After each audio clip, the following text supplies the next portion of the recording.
This book is all about rethinking your cybersecurity strategy and think about cybersecurity prevention through file regeneration.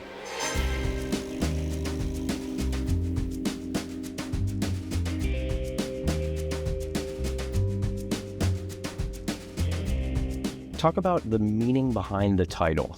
The entire cybersecurity industry is all about detection. And after the detection, then there's going to be a reaction.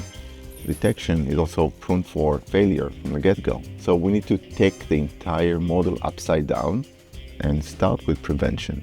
We need to reverse the model, assume everything is malicious.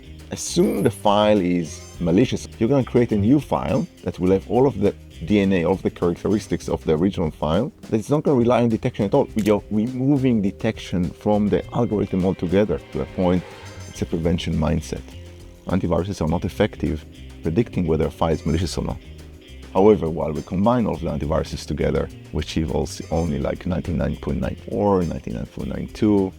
Whenever you need to go and transfer 1 million files, is that good enough?